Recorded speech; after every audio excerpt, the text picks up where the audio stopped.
Chicago.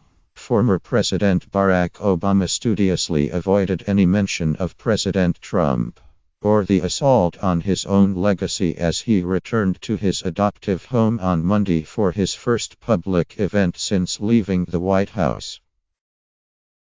What might have been a moment for Mr. Obama to challenge Mr. Trump's wiretapping accusations or to assail the Republican agenda instead became a college seminar on how to engage with a new generation of young people and urge them to participate in political life. "The single most important thing I can do," the former president told an audience of students, "is to help in any way I can prepare the next generation of leadership to take up the baton and to take their own crack at changing the world." Avoiding Mr. Trump was no accident. Mr.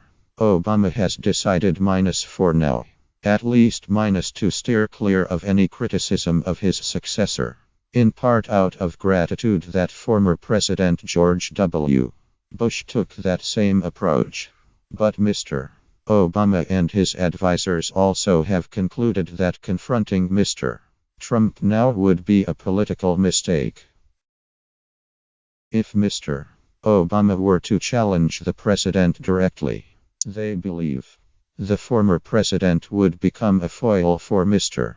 Trump's efforts to rally his supporters. That could end up helping Mr. Trump enact policies that Mr. Obama opposes. As a result, the session at the University of Chicago, where Mr. Obama once taught constitutional law, was devoid of any Obama-Trump tension. Seated on a stage with 6 successful young people, Mr.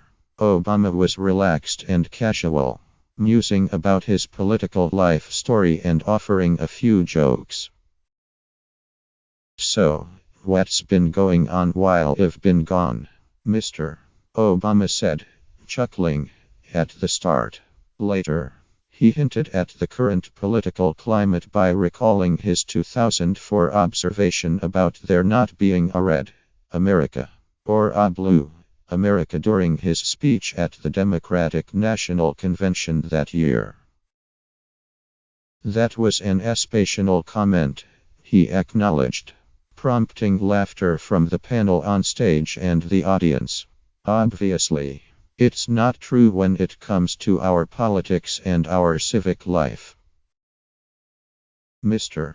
Obama has spent the 3 months since Inauguration Day on an extended vacation even as his staff begins setting up an office in Washington, and planning continues on his presidential library in Chicago.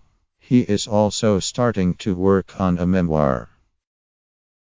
But on Monday, the former president began what will be a series of public appearances in the United States and Europe. His next scheduled public event is a May 7 speech at the John F. Kennedy Presidential Library and Museum in Boston, where he will accept the library's Profile in Courage Award. Mr. Obama spoke with the young people on stage here about civic engagement, community organizing, and the importance of not withdrawing from the challenges facing society. For more than an hour, he served as talk show host, asking the questions. He asked Anna Watkins, a senior at Kenwood Academy High School in Chicago, about the importance of access to social studies and civic education. The young woman told the former president, "Awareness is something that holds a lot of our youth back from getting involved." Mr. Obama wanted to know why Hrish Patel, a graduate of the University of Illinois at Chicago, had chosen to run for state representative last year as a young man. The answer, he replied, was in part that he did not see very many Patels in office and wanted to fix that. "There are a lot of Patels in India," Mr. Obama interjected, prompting more laughter from the audience. There are lot more Patels than there are Obamas. And Mr.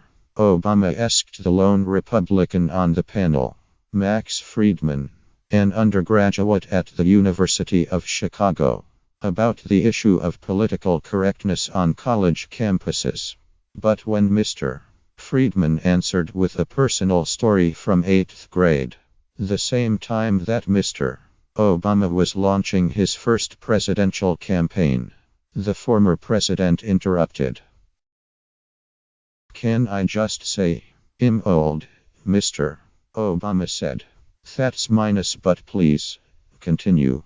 8th grade. As the event unfolded, the participants were free to ask whatever they wanted, and Mr. Obama invited a couple of questions toward the end of the event, but they steered clear of asking any pointed questions about the current political situation in Washington, and anything that might have been interpreted as a critique of Mr. Trump. Ramuel Figueroa, an undergraduate at Roosevelt University in Chicago, did ask the former president about the challenges of getting day laborers to answer questions for a research project because of their increasing fears of being deported by the current administration. Mr. Obama hinted at Mr. Trump's aggressive crackdown on undocumented immigrants by saying that Mr. Figueroa needed to find someone the laborers would trust enough to talk to. "That's hard to do in this current environment, but it's not impossible," Mr. Obama said. Mr. Obama's choice of Chicago for his return to public life took him back to the place where he began as a community organizer decades ago. In his opening remarks, Mr. Obama spoke fondly of starting his political career on the city's south side, where his presidential library will eventually be built. "This community taught me that ordinary people, when working together, can do extraordinary things," Mr. Obama said. "This community taught me that everybody has a story to tell that is important." In his final speech as president in January, Mr.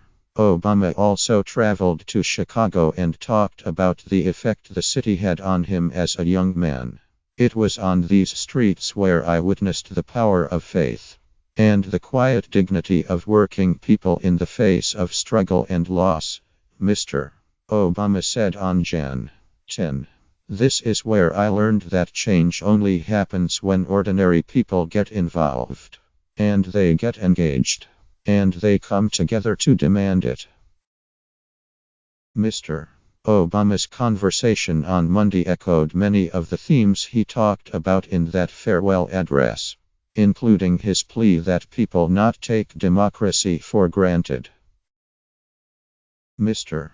Obama said he still cared about issues like economic inequality, climate change, justice, and the spread of violence.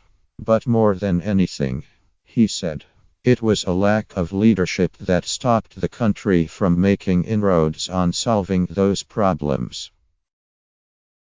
"All those problems are serious. They are daunting. But they are not insoluble," Mr. Obama said. "What is preventing us from tackling them and making more progress really has to do with our politics and our civic life." Mr. Obama briefly mentioned his concerns about the news media and the extent to which people are not exposed to ideas that challenge their worldviews. He talked about the value of learning from failure and listening to people in order to learn, not just to formulate a response. "Yeah, I learned that in marriage, by the way," Mr. Obama said, grinning.